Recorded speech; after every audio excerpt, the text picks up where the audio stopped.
Hello friends, welcome to Papa's cooking. நான் நல்லா இருக்கிறேன். நீங்களாம் எப்படி இருக்கிறீங்க? இன்னைக்கு நம்ம சுகர் ஸ்னாப் பீஸ் தான் பண்ண போகிறோம். இது வந்து அவரைக்காய் மாதிரி இருக்கும்.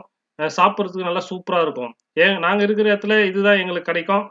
நாங்கள் அடிக்கடிக்கு வீட்டில் செஞ்சு சாப்பிடுவோம். சாம்பார் கூட, ரசம் சாதம் கூட, தயிர் சாதம் கூட சாப்பிட்டா சும்மா சூப்பராக இருக்கும். அட்டகாசமான ஒரு பொரியல் தான் இன்னைக்கு வீட்டில் இருக்கிற பொருளை வச்சு நம்ம பண்ண போகிறோம். 4 பொருள் வச்சு தான் இதை பண்ண போகிறோம். சீரகம், வெங்காயம், காஞ்ச மிளகா, தேங்காய். இந்த 4 பொருள் தான் இதுக்கு தேவை. வாங்க ஃப்ரெண்ட்ஸ், எப்படி செய்யுதுன்னு பார்க்கலாம். நீங்களும் இதை செஞ்சு பார்த்துட்டு எனக்கு கமெண்ட் பண்ணுங்க.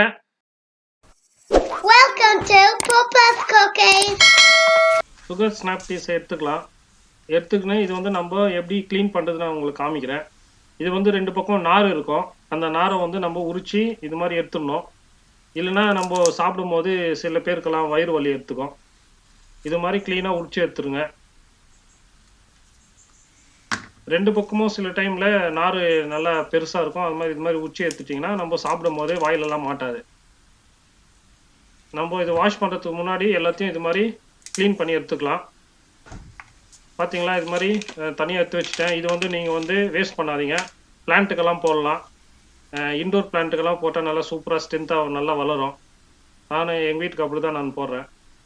இப்போ வந்து நம்ம க்ளீன் பண்ணி வச்சதை வந்து நம்ம வாஷ் பண்ணிக்கலாம். நல்லா வாஷ் பண்ணிக்கோங்க டேப் வாட்டரில்.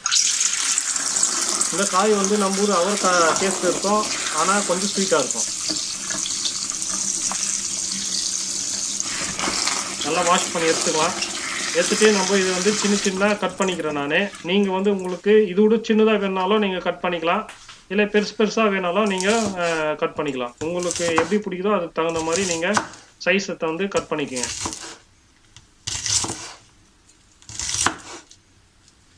இது வந்து ரொம்ப ஹெல்த்தியானது ஃப்ரெண்ட்ஸ். நீங்கள் வந்து வாரத்துக்கு ஒரு டைம்னா இது மாதிரி வெஜிடபிள் வந்து நீங்கள் செஞ்சு சாப்பிடுங்க.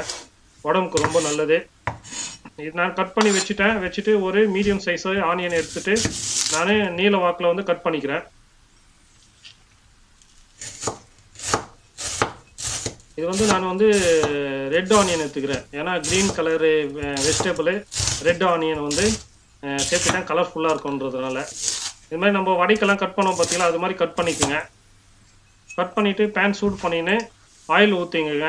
ஒரு 2 டேபிள் ஸ்பூன் ஆயில் ஊற்றிக்கின்னு சீரகத்தை போட்டு நல்லா வதக்கிக்கலாம். சீரகம் வந்து நல்லா பொரிஞ்ச வரைக்கும் வெயிட் பண்ணுங்கள். நல்லா பொரிஞ்ச உடனே கருவேப்பிலை போட்டு தாளிச்சிக்குங்க.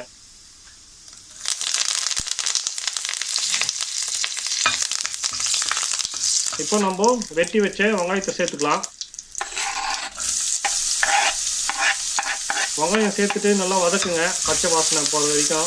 இது வந்து ரொம்ப கோல்டு கலரில் வதக்கணும்னு அவசியம் கிடையாது. கோல்டு கலரில், ப்ரௌன் கலர் அப்படியெல்லாம். இது வந்து கிளாஸியாக ஆச்சுன்னா போதும் நம்மளுக்கு. இப்போ வந்து நம்ம வெட்டி வச்ச காயை சேர்த்துக்கலாம். சேர்த்துட்டு நல்லா வதக்குங்க.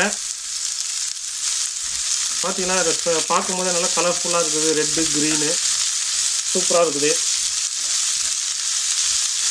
நீங்கள் இது கூட நீங்கள் கார்ன் கூட நீங்கள் சேர்த்துக்கலாம். அது எல்லோ கலர்லாம் இருக்கும். இப்போ கொஞ்சம் வதங்கின உடனே நம்ம பொடி பண்ணி வச்ச நம்ம ரெட் சில்லியை வந்து சேர்த்துக்கிறேன் நான். நீங்கள் வந்து பொடிச்சும் சேர்த்துக்கலாம், இல்லை நீங்கள் கீரி போட்டு புட்டு போட்டும் நீங்கள் சேர்த்துக்கலாம். இப்போ தேவையான அளவுக்கு சால்ட்டு சேர்த்துட்டு நான் வதக்கிறேன். நீங்கள் வந்து இந்த காயை வந்து ஃபுல்லாக வதக்காதீங்க, ஒரு 70% அளவுக்கு வதக்குங்க. அப்போ தான் சாப்பிடும்போது நல்லா க்ரன்ச்சியாக இருக்கும். லாஸ்ட்டாக நம்ம இறக்கிறதுக்கு முன்னாடி துருவின தேங்காய் வந்து சேர்த்துக்கிறேன். ஃப்ரெஷ் தேங்காய் இது. துருவிட்டு சேர்த்துக்கிங்க, வதக்கிங்க. சாப்பிடும்போது நல்லா சூப்பராக இருக்கும். உங்களுக்கு எவ்வளோ தேவையோ அதுக்கு தகுந்த மாதிரி நீங்கள் தேங்காவை சேர்த்துக்குங்க. பார்த்தீங்களா எவ்வளோ நல்லா இருக்குது. வெள்ளை colour, green colour, red colour. காணம் இது கூட சேர்த்திங்கன்னா இன்னும் நல்லா சூப்பராக இருக்கும், கலர்ஃபுல்லாக. உங்களுக்கு பிடிச்சா சேர்த்துக்குங்க. அவ்வளோதான் ஃப்ரெண்ட்ஸ். இது ரொம்ப சிம்பிளான ஒரு டிஷ்ஷு. சாப்பிட்றதுக்கு ரொம்ப டேஸ்ட்டாக இருக்கும், ஹெல்த்தியானதும் கூட. கண்டிப்பாக இந்த டிஷ்ஷை வந்து செஞ்சு பார்த்துட்டு கமெண்ட் பண்ணுங்கள். இந்த டிஷ் உங்களுக்கு பிடிக்கும்னு நினைக்கிறேன். பிடிச்சா லைக் பண்ணுங்கள், ஷேர் பண்ணுங்கள், கமெண்ட் பண்ணுங்கள்.